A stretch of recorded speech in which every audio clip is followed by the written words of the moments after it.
Well, hello everybody. Welcome to How to Get New Agents Off and Running, Best Practices for Onboarding Agents. So it's sponsored by RISMedia, and you're going to meet some other people on the panel today. So I'm excited to be part of this, and I think you're going to end up with some incredibly good information for onboarding your agents and growing your company at a time when, by the way, most agents today have never even seen a market like this. So I think it's going to be a great time for you to offer all your onboarding skills. So let's begin, and I'd like to take you through a couple of things. Again, welcome to our title, How to Get Agents Up and Running. And by the way, a video of this webinar is going to be uploaded, and it's going to be emailed to you later, so look forward to that. If you'd like to ask some questions, there's a questions page pane down there, so you can type those in, and I'm going to keep an eye on that, or someone might interrupt and ask the questions. So we welcome that. We want this to be for you. So go ahead and use that. So again, here's our title today, and let's get started. I'd like to introduce everybody. I'd like to introduce myself. My name is David Knox. I'm president of David Knox Productions Incorporated, and I've done 3,500 seminars in 50 states and 12 countries, spoken at 33 NAR conventions. So I've seen so many of you at various conventions. I host an online real estate training portal called Real Estate Training by DavidKnox.com, and I've called it the Netflix of real estate training. And right now in that site, we have a new agent onboarding training action plan, which really ties into what this is all about. So we help onboarding through training. And as I mentioned before, there's so many agents that have never seen a market like this, that we created an action plan and videos on grow your business in a changing market. And by the way, I got a call from Tracy Hawkins yesterday. She reminded us that September is Agent Safety Month, and we have, I think, 4 or 5 of her videos in our training site. So we look forward to working with you on that. So now let's introduce our first panelist, Whitney LaCosta. She is Executive Vice President of Coach Realtors, and she has a 20-office residential firm on Long Island, New York. She's a second-generation realtor, and Whitney is continuing the strong values and culture of Coach Realtors, which is a hallmark of the company. She is also on the board of directors for leading real estate companies in the world, and is the Real Estate Institute at Stony Brook University. So Whitney, thanks for being a part. And next we have Leslie Guiley, Arizona Managing Broker of Side Inc. Thank you for having me. Absolutely. So she has co-founded in 2014 and grew to 200 agents and 1 billion with a B in sales. She's had awards and accolades for Best in Business from the Quad Cities Business News, the Daily Courier, and the local Chamber of Commerce.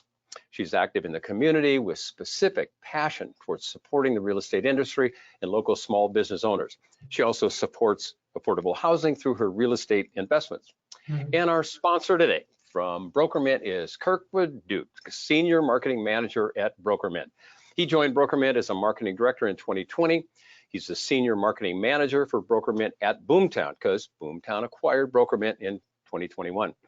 He leads the marketing for BrokerMint back office platform. He does brand development and lead generation, and he previously served in various marketing roles in fintech, banking, and mortgage lending. So thank you, Kirk. Thanks so much for sponsoring this. It means a lot, and I hope all of you watching will give him a shot at taking a look at his business, because it ties in to today. So Kirk, I'm going to turn it over to you, and this is the slide I have for you. So I'm going to turn it to you for a couple of minutes here.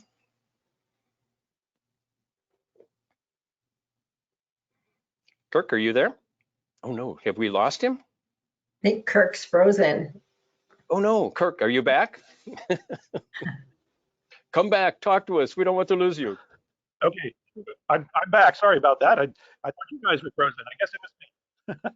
But yeah, so if you can advance the slide there, or I might be having some latency on my side, given that I just froze. Perfect, I can see it now, thank you.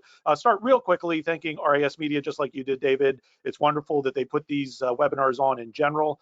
The content is always fabulous, and sometimes we get to be a part of it, and we appreciate that. And I know you all find a lot of useful information in this program today.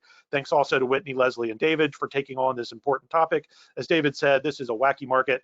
A lot of folks have not experienced it yet, so I'm I'm really looking forward to digging into to what we all have to say here. So before we jump in, I'm going to give you just a very quick overview of Brokerment, very quick, and then we'll get right to it. So first off, Brokerment has been a platform in the real estate industry since 2014, starting as transaction management and growing into a full back office solution. David, I think we've lost the slide there. We might be able to jump back into the slide deck. Yeah, thank you. That's my fault. That was totally my fault. I can keep talking while you're working on that. Go ahead, and I'm going to open that. You bet. So again, Brokerment founded in 2014, acquired by Boomtown in 2021, full back office solution. And for us, that means transaction management, including forms and e-signature, commission automation, that includes calculating commissions as they come out of the closing transaction, including complicated commission plans and tracking sliding scales, accounting for fees, all that kind of stuff, and then going all the way through to paying that out if the brokerage chooses to use that function to next day ACH for your agents. We are now serving over 2,000 brokerages, over 500,000 transactions per year. We serve all 50 states and have some clients in Canada as well.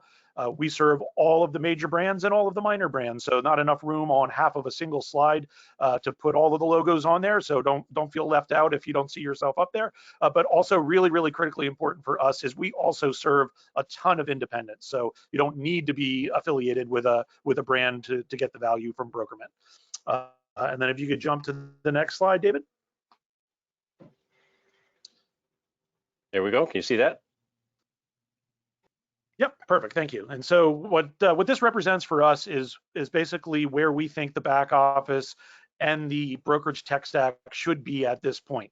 So you have a lot of folks who are still using a ton of different systems where they essentially have a point solution for every step of their process, and they're literally logging in to multiple platforms. They have data in multiple places. So one of our primary goals as a platform is to help you reduce all of that complexity to as few platforms as possible. So in the middle of this slide here, you see the transaction management, commission automation, agent management, including onboarding, and accounting functionality.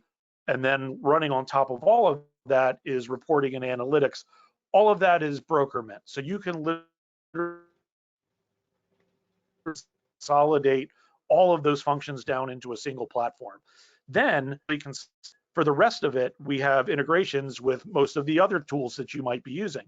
So you can tie your MLS and your CRM, and all of that information from a listing can flow right into Brokerment when it becomes a transaction. And then on the backside, we can also send data back out to other platforms as well. And the goal being simplifying your life so that you have essentially a single data stream from beginning to end. And like I said, I was going to do a short introduction to Brokerment. That's it.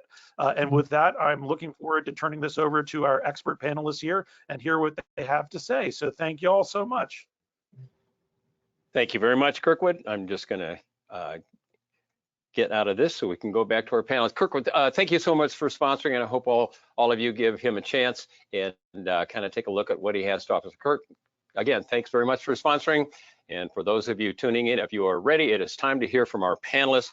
Our goal is that you're going to have some solid onboarding experience with your new agents. It's a lengthy process, and we need to cover a lot of steps. And I just thought to kind of hear from each of our panelists. I'd ask an initial question. So to each of you, just very quickly, what is the key message you'll be sharing today? And go ahead, Leslie, I'll start with you. What's your key message that we're going to hear from you?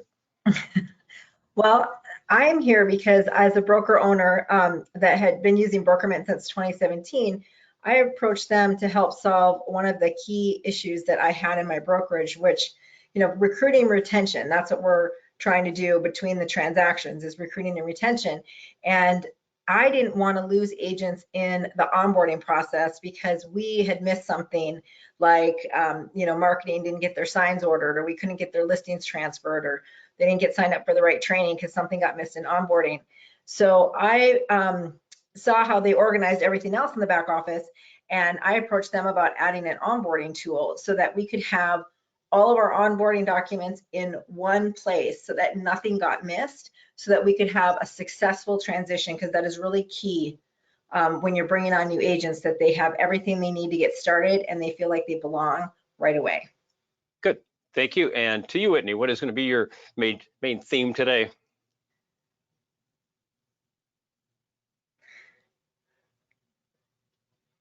Uh-oh, did Whitney freeze? Yeah, there she is. Are you back, Whitney? Same question to you, kind of what's your main theme for the day? I'm back. I am. Yeah, well, I wanted to talk to everyone, take a step back before we onboard and really look at the agents we're hiring and who are we hiring? Are we hiring the right people? So we set up the agents for success and not failure right from the beginning. And then after we onboard them, what's the process and what do you need to do to set up the steps to make them successful? By the way, I think that's a great question. I have a personal belief in this industry that you have to hire people to find out if they're any good, but then we keep them long after their freshness date. So going down that path, let's continue. Maybe talk about how you should know if you should onboard them at all, Whitney.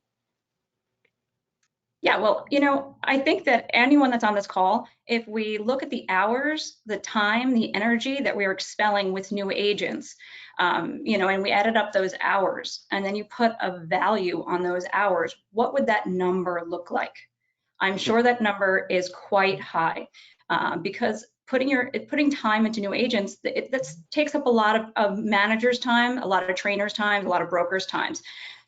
And so if we looked at it, and here, I don't want to, people might know this, and this might be scary, or you might actually know this already, but the statistic is that I think it's 87% of agents fail in the first 5 years. So that's almost only one out of 10 agents is going to make it past year 5. So let's take a look at who we're hiring, right? And are we hiring the right people? Here's the other problem is, why are they failing in the first 5 years? And they're failing because they can't make a living, right? They can't make enough money or they would stay in the business. And the NAR statistics say that agents with less than 2 years experience are averaging $8,800 in income a year. Now, if you have an agent only making $8,800 a year, they can go work at Burger King and make more money than that. So why are they going to stay in the business? I actually, there was a speaker at Inman, and she was a broker, and she said that real estate agents industry are more likely to be depressed than other careers or other industries. Now, I don't know if that's true or not, but of course they're depressed. They're not making any money. That's the reality of it. So we have to really take a look at who are we asking the right questions when we're hiring. We had a huge influx of agents that came into the business during and through the pandemic. A lot of people got there was an article in New York Times, you can go back, and it was just an article just about how many people got their real estate license during the pandemic. And so let's take a look at that, right? When I look at someone to hire, I look at their past experience. Do they have a past history of success in something? Now, it doesn't mean they have to have past success in a career. I don't care if it's past success, if it's a kid coming out of college, but he ran every activity in college and he was successful in it and he was a go-getter, or she. I don't care if it's a parent that hasn't worked in 15 years, but that parent ran the PTA and did it very successful. There's success in that. So look at their past success. That will be a big tell if they will be successful in the real estate industry. The other thing is their sphere of influence. Now, everyone knows, and I think that the statistic is 67% of sellers found their realtor through someone they knew, a family friend, family, or someone, a past realtor. So their sphere of influence. do they have a sphere of influence, or do they have the means to create a new sphere of influence? So it's okay if they don't have one, but do they have the means to create one, right? So that's another thing that you want to look at if we're looking at gauging future success. I think the third one is their mindset. Are they a victim personality, or are they a go get them personality? A victim type mentality is going to always make excuses and have reasons why things didn't happen. They are never going to execute on a plan.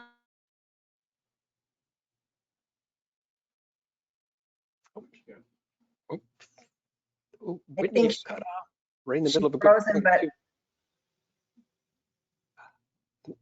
while she's frozen, I want to summarize the key points, because I think we've got us off to, oh, there you are, Whitney, I think you're back. Yep. I'm back. The fourth one is setting the right expectations, right? Are we setting expectations for the industry? So, you know, is the expectation of what it's going to cost, the expectation of what it's going to entail to be successful? So are we setting that expectation? You know, we talk about the people that joined the business during the pandemic. If they joined the business because they watched a lot of TV and they saw how amazing real estate looked on TV, and they sat on their couch for a year and a half, and they, you know, $1 million listing, they're going to make $1 million. Well, that's not the agent I want. That's not the person I want, because they're not a go-getter. And the other problem is, why do we hire these people? We hire these people, the wrong people, because we're fearful that our competitor is going to hire them. We're, as brokers, are fearful that if we don't hire them, someone else will. And I think we have to look past our own fear and say, you know what? Maybe they're better off going to my competitor and being a failure. I've saved my time, energy, and effort, and which has value. And if they are successful, great, they're going to be successful. Will I have them on my radar to recruit them from after someone else has taken the time to train them, if they are on the outlier and are successful, right? So I think we have to make sure we're asking the right questions, looking at the agents we're hiring, and then setting the right expectations right off the bat. Yeah, what a great way to start. I know people are tuning in for onboarding, but I think before you onboard, you have to be sure who you onboard, because otherwise you're going to offboard them. I was in a seminar with managers once talking about firing somebody. I said, well, why don't you fire this person? Well, the other company might get them. Seriously, dude, that's probably the best thing that ever happened to you. So just to summarize your introduction, looking for new agents, you want to ask the right questions, you want to check their past experience, sphere of influence, mindset, and then deal with their expectations. Great.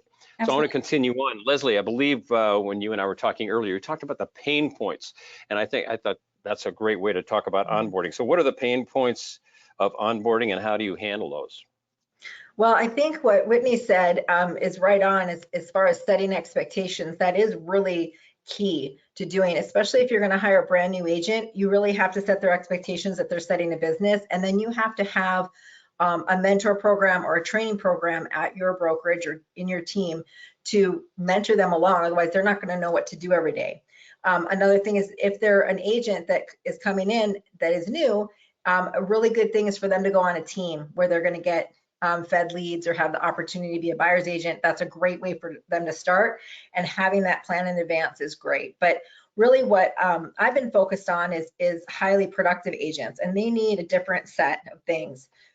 It's really more about making sure that you explain your company values and how you work, and listen to what they need, because highly productive agents, they don't necessarily need a lot of support because they know what they're doing, but the support that they need, they want it to be right on point. So you have to have that dialogue and really understand what that highly productive agent needs. Make sure that that you're on the same page as far as marketing and branding, as far as how things are done at your brokerage and what they need. Collecting all of their info at once, so that, you know, the number one thing that you can do to make an agent want to leave is not pay them correctly or on time. So if they don't understand their comp plan, or you haven't set up their direct deposit or done what you need to do so that you can pay that agent, that's the number one deal breaker that in their mind. So the other thing that with highly productive agents we do is they're usually coming over with listings. And so we help them get them transferred. We help them get their signs changed. We help in that they're too busy to, moving is overwhelming for agents. Moving companies, you're in your comfort zone and it's very hard to leave. So that's a pain point for the agent, is leaving their comfort zone. So what we try to do is really make sure we help them through all of those uncomfortable moments of moving, so to speak, so that it's as easy as possible. Okay, maybe I'll stay with you on this. Maybe dealing with some of the new agents that you bring on, what might be some of the specific steps, very, very specific steps, so our viewers can go, oh yeah, I need to do these 5, 6, 7, 10 things. Maybe from the first thing they walk in the door, step 1 through whatever. Leslie, go ahead. That's Steve. Oh, I'm sorry, I thought you were asking me. So step 1 is you're going to want to go over your independent contract agreement and your comp plan and make sure that everything is spelled out, and don't just send it off. Like, it's not a contract that you're just sending to a buyer that's written 10 other offers and you just send it to them to sign. That's not how it goes. It's like the first offer where you're going to go through it section by section, where they initial and sign off and you discuss anything. So make sure that that is a conversation and not just an email.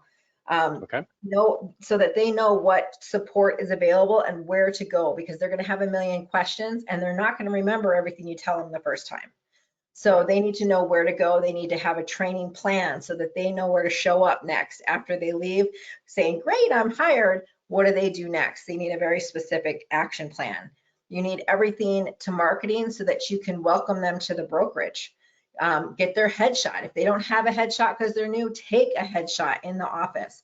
Put it out on your social media. Welcome them to the office. Make sure other agents know that there's a new agent around so that they can say hello. That is key to helping them feel like they belong and that they're included. So I have a whole list. Leslie, to that point. Go ahead. Oh, I was going to say, to that point, I 100% agree with what you're saying.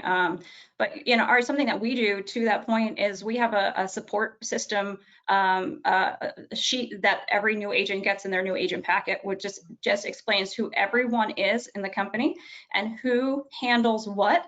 And so they know exactly, right, if they have help in any area, who do they go to for that help? And it sounds so very simple, but it is really quite helpful for the agents. And we've also, done something as simple as setting up an email account where they can email help@coachrealtors.com. Now that email gets routed out to everyone that might be able to help them. And then they get a response within a few hours of whatever help they need. And it makes them feel that they're not on an island by themselves, even though they have their team and their manager, their office. But just to know that there's always someone there to help. Yeah, no, I agree. And a lot of brokers are going to that key, help at brokerage name. You can set that up. There's different systems you can use to set that up too. Somebody has a question, they can message me later. I'll tell them that. But that way they have one place they can go for all their questions. They also need a cell phone number of a broker or a branch manager that they can call when they're in transactional difficulty. If they need something right now, they don't want an email, they need a person. So it's key that they have that. It's also key that they have access to all of their systems right away and that they have training on how to use those systems. The agents, especially when they're not new, when they're already in production, they're busy, and learning to use all of those systems is a drawback to moving for them. So the more you can help them, move all of their leads over to the new CRM, do things that support them in that transition, and offer lots of opportunities for them to get trained on those systems and support, the faster they're gonna feel comfortable at your brokerage, and when they feel like they can keep their business going, then they're going to do well.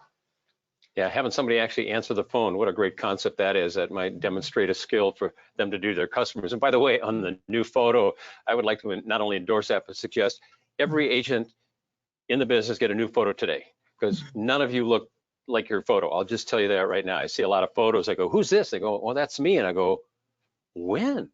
Anybody else get hurt? No, it's tragic. Yeah, and I would say you have to add 30, 60, 90-day check-ins as well, check back in the first week, check back in the first month, make sure that they're doing well in their new brokerage home, because there's going to have questions that they didn't think of at the first time. And there's questions you may have answered, but they were just so overwhelmed with all the newness that they don't remember anymore. So they need to be redirected on where to find things. So check back in and make them really feel like they're important to you, because they should be, and they are. Yep. I interviewed Steve Murray for our online training, and one of the things he did a questionnaire to real estate agents, said, what's the most important thing to you? And they said, we want to talk to our broker, owner, manager. That's what they want, all the other stuff and the technology and all this. Yes, it's important to them, but the one defining difference is they want to talk to a human being. They want to know they're cared for. So for onboarding, doing that is absolutely critical, which leads me to the next question for both of you. And that would be, maybe how long is your onboarding process? And I guess, how do you define the end of that? Maybe they move on to the next stage in their career, but how long is your onboarding process? And Leslie or Whitney, go ahead. I think their onboarding process goes as far as until they're successful, until they have their first transaction and they're up and running. I don't, some agents it might be a few weeks, some agents it's going to be a couple months. So I don't think there's a clear definition of how long that onboarding process is going to happen. Well, that's a perfect definition. Yeah, what I think is quite important. No. I think what's quite important is planning and business planning with new agents. And I think that a lot of companies business plan, but they annualize their business plan. And I think that you should take the annualized business plan and throw it out the window. Because annualized business plans, there's too much time for, I'll do it tomorrow. I can do it tomorrow. There's a lot of time to get things done in an annualized business plan. So for new agents, we don't have that time to get them to be tomorrow. They have to do today to be successful. So, what you want to do in their plan is their goals have to be tied to what's important to them. It has to be something that is personal, a personal desire. And the reason for that is because when it's connected to something personal desire, they're more committed and they're more invested in that goal. So their real estate goals have to be tied into their personal, because they will feel more connected with those goals. If not, we can just make the same plan for every single agent that walks in and say, these are your goals and this is what you have to achieve, because it's not going to work for everyone.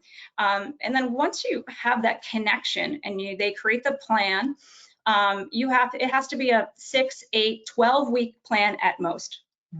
And that plan has to be, you have to have the goals, right? It's very simple. It's that SMART plan. You have to have the systems, the goals. It has to be measurable. One thing that it has to have accountability to them, but they have to own that accountability. It's not accountability to me. It's not accountability to their manager. It's accountability to them. So they have to have ownership. But what comes down from those goals is the tasks. And right off the bat, those tasks have to be lead generating activities, because that's something that leads to failure is when agents are not doing lead generation tasks and they don't have the lead generation. So that's one thing that leads to failure. So lead generation tasks, and that's measurable. Right? So you can measure those things. And I know, Leslie, we had talked, and I was really interested because you talked about how you have a point system. And we didn't really get a chance to talk more, but maybe you could tell me a little bit about that point system, because I thought that's fantastic to have a point system for new agents. So there is a measurability. Are there tasks, or do they score well enough on their tasks to move to the next week, or why did they not meet that number? I don't know. Yeah, that was speaking strictly to the Workman Success daily success habits, where you do 61 points of rhythm, and there's calls and emails and appointments that you do to earn points on your daily task list. But I wanted to touch back because I have a different approach to how long the onboarding process lasts. I agree that onboarding is really the start of your retention process, but I try to keep onboarding to 24 hours. Like, we need everything, that I set the expectations with both the admin who's doing maybe some of the paperwork with the agent and the agent, that they need to bring all of these things, their headshot, their direct deposit, their license, all of their stuff has to be in 24 hours so that we can get all of the things to the different departments, so that marketing and finance and the front desk and everybody has them added to everything. Because once I hit hire and they join the brokerage, in their mind, they're onboarded. And then their expectation is that I'm a fully functioning member of this brokerage. And if you don't have all of the things so that you can correctly market that they're part of the team or the office, you can correctly pay them, you can correctly get them on phone lists, you can correctly get them on, floor duty or training classes, and they will start to feel like they're forgotten, or that things aren't working out for them, or they're not being paid attention to. And that's a very normal human emotion to feel if you feel left out. So I set that expectation that you need to get all of these things to us within 24 hours so that we can get you fully on board. And then we're done with the onboarding process and we're into retention. That sounds great. That's a great plan for both of you. And I agree also, Whitney, getting in touch with their tying their business to their personal, and obviously everybody hears the term why, get in touch with their why, which is their feelings.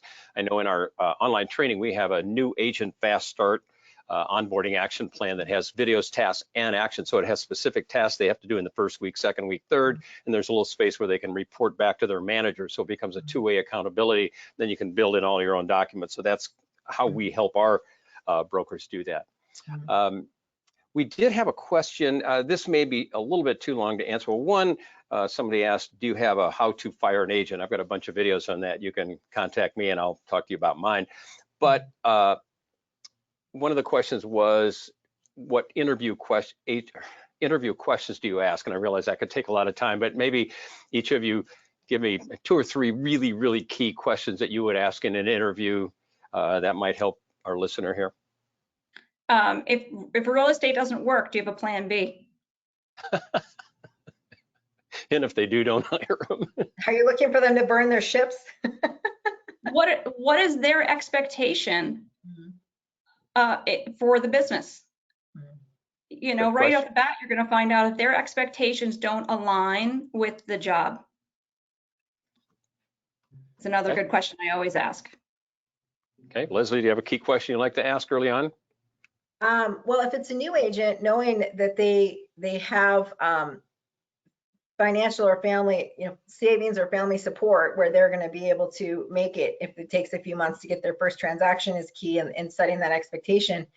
But really, I'm listening for what is it that they want out of their real estate career? What is it that they're looking for in a brokerage or a team atmosphere, and seeing if it matches who we are, and if they have the same values. That's really what I'm looking for, because I can train anyone. It's do you have a values match, and do you have an expectations match? Okay. Next question.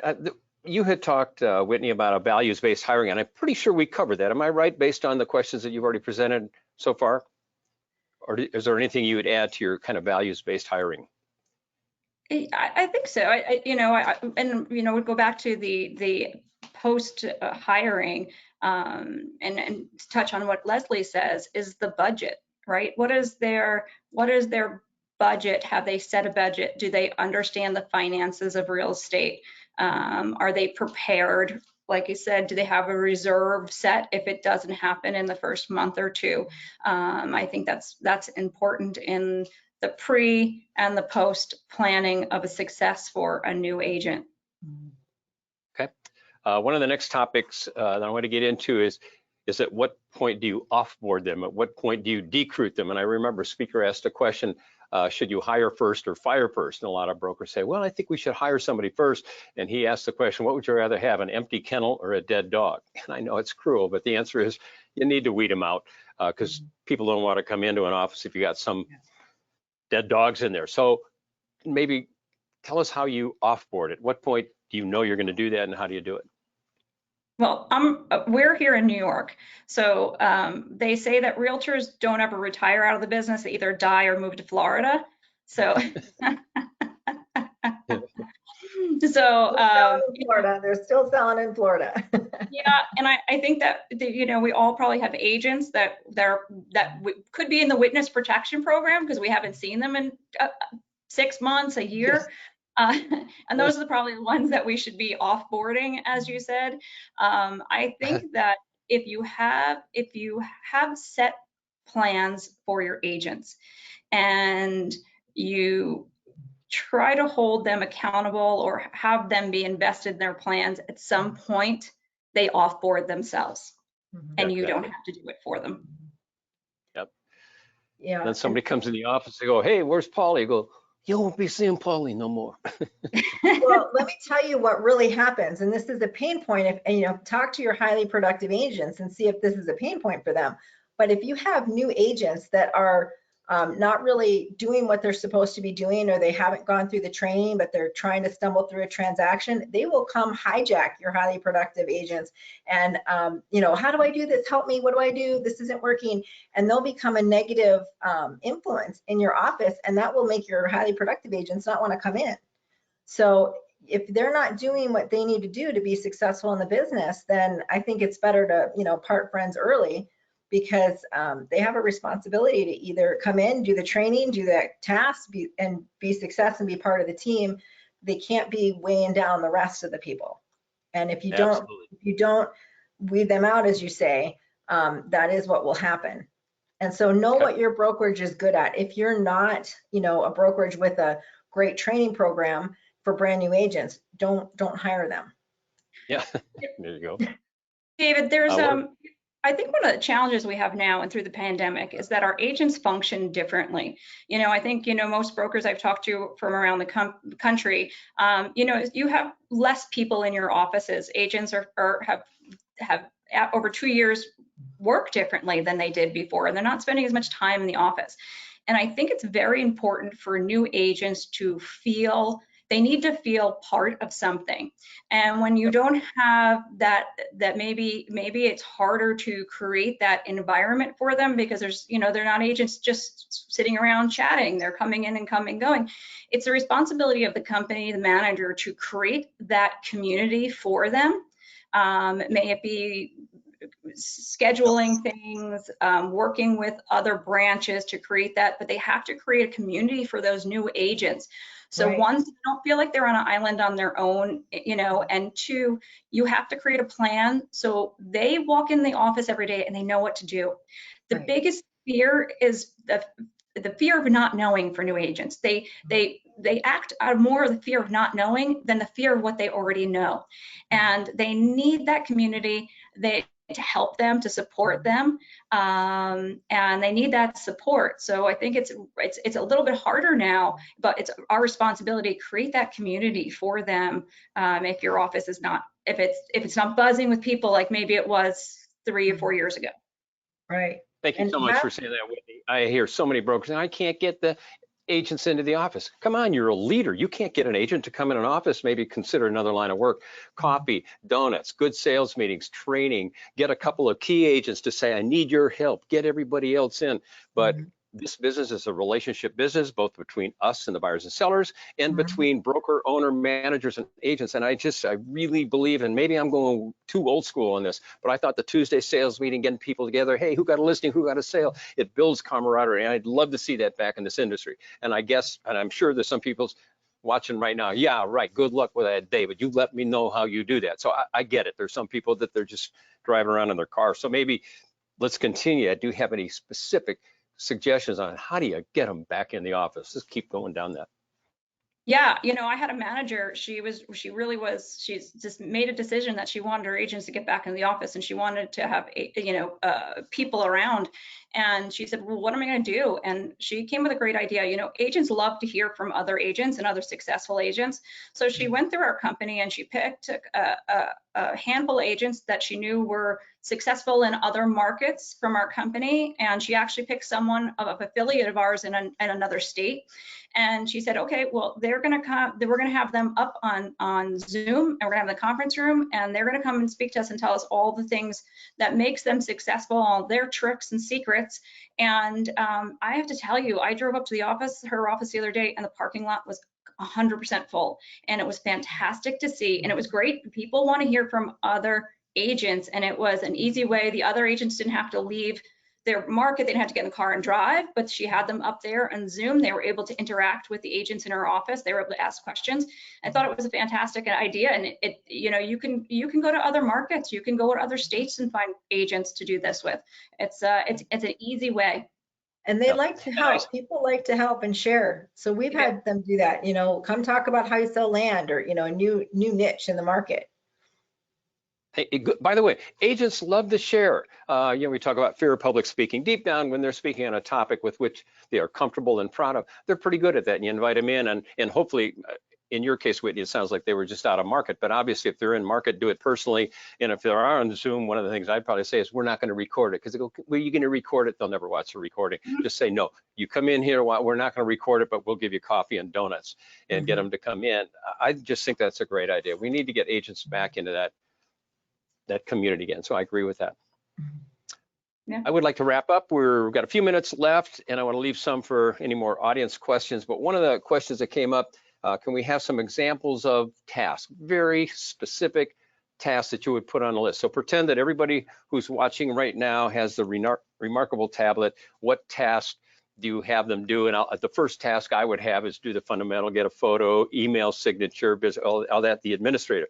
But tasks for making money, for a new agent, I'd say hold an open house. It's the lowest cost, lowest rejection way. Hold an open house. In fact, hold an open house every day until you start making money. So that would be my first task, is hold open house. So over to you. What are specific tasks that you would put on that list? Money-making tasks. Well, I would first have them start by building out their top 50 sphere of influence and putting that in their CRM. And they need to learn how to use that CRM, because it will be their best friend in keeping them organized. So that's the first thing. Start reaching out to their sphere of influence.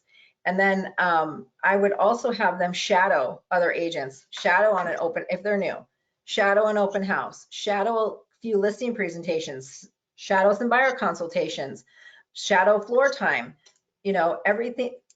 And then also scripts and role plays with other agents. You can get a bunch of the newbies around, or you could get a more seasoned agent that was really good on the phone that can come in and do a workshop and have them role play with each other, because the role playing is hard to do, but then when you're actually talking to a client, you can fall back on those scripts to make sure you hit the points that you need to hit. So those are some things that I would have new agents do. For sure. Thank you. And I love all of those. And role playing is absolutely the #1 best way to learn a skill on the planet. There is no better at all. In fact, in our online training, I do role plays right here in this studio, and I bring people in, I role play, we post them so people can watch the role play. I just did one on an open house, just ad lib and show here's how you do an open house. And then the agents can watch the role play and then do it. And then one more thing, and I'll get back to you, Leslie, if you want to really make role playing good, have the person playing the agent hand their mobile device to somebody else, record it, which that'll scare them to death, but they can watch and see how, they're not very good the first time, they get better, better, better. So there is no better way to train your agents and have them role play, period, end of story. We could do this for 24 hours. I won't come up with a better idea. So. And they also have to know their inventory and know their market. So get out on those broker tours and meet other agents, listen to what the other agents say about the houses as they go through, and learn that inventory. That was a great way to learn. Perfect. Beautiful task. Love these. These are specifics. This is stuff people love. I take a different perspective on it. Yes, they have to do all those things, but none of those things are money-making activities. Going and looking at open houses are not money-making. Having an open house is. Going and viewing ones aren't. Shadowing something is not. They have to get nose to nose, toes to toes with people in order to get business. So how many connections are they making? So David, you say role play. I say role play in front of people. Professional golfers, they hit 10,000 golf balls every single day, even though they're professionals. We do not practice our craft until it's on the line and we have to be in front of a customer. So are they practicing their listening to, but are they practicing in front of real people?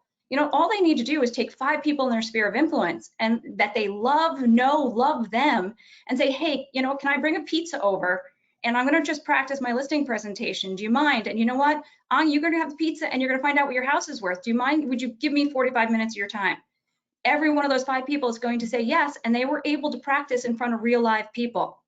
So they have to do nose to nose, toes to activity. Who are they contacting? Who are they calling? Who are they going to talk about? They don't have to sell anything. They just need to talk about real estate. They don't have to sell anything. They don't have to ask for anything. Just have a real estate talk. How many people are they writing notes to? Just saying, hello, how are you? You know, I'm in the business. Keeping top of mind to these people. You know, if they can make a list and out of every single week, they've made 20 to 50 or more connections. I mean, 10 at the minimum. I guarantee their success rate, they're going to be part of that 13% that are successful compared to the 87 that are not. Absolutely, and I agree. You've got tasks that are for training and learning and tasks for making money, and obviously a lot of people call these tasks old school as a pejorative, but open house, for sale by owner, knocking on doors, expired listings, even if people hate those sources, I think they're great, I like them, but it's a great way to practice on real people under real stress. And I would tell you, if I came out to Long Island, Whitney, I don't know anybody out there except you. I would hold an open house every day. I'd call for sale by owners. I'd call expireds. I'd knock on doors around one of the company listings, and I would do that every day. I would have conversations every day. So I think for those of you listening, come up with tasks that get them face to face, because that's where the money is. And I categorize our training into familiarity and direct prospecting. Familiarity is good, letting people know you're in the business and all the stuff, but direct prospecting is nose to nose, toast. That's where you need to be. And I think we're right about at the end of our time. And I just see if there's any other questions coming in from the chat. And while I'm waiting to see if they are, I always like to end an interview to make sure each of you had an opportunity. If there's something you didn't get to say, that now would be the time. So Leslie, I'll start with you and just say, is there any final key thing that you'd like to share with the viewers? I would just like to stress inclusion, and the number one emotional human need is belonging. And so the more that you can do with that agent so they feel like they belong at your brokerage and that they're important to you, and if they made the right decision, the more you can reinforce that, the better off you're going to be. Thank you, Leslie. And Whitney, to you. I'm just going to reiterate what I said before. Don't be afraid not to hire someone. Don't be afraid to let your competitor hire them. And, you know, really look for the people that you recruit to your sweet spot. Recruit to the people that you want and that you need within your organization, and make sure you're giving your agents a very strong foundation to be successful. What are the things, the basics that they need, and stick to the basics. Don't do thousands of things, stick to the basics. Thank you, Whitney. My final word would be is that most of your agents have probably never seen a market like this. And if you guys are interested in trading, we are focusing very heavily on growing business in this market. In fact, we just created a listing action plan, and one of our subscribers in Georgia got 665 listings in 7 weeks. They've got 2 weeks to go to their goal of 1,000. So if you want help in training, I'm happy to do it. But key here, Leslie and Whitney, thank you so much. You were professional. Whitney, I've known you for a long time, and I know how professional both of you are. And every viewer today has the opportunity to have heard really, really good advice on onboarding and building their business. So please take the notes, practice it in your business, and you will have a great rest of this year. So thank you all for watching. And Leslie and Whitney, thank you so much for your precious time. It was a pleasure to be interacting. Thanks for having us. Thank you.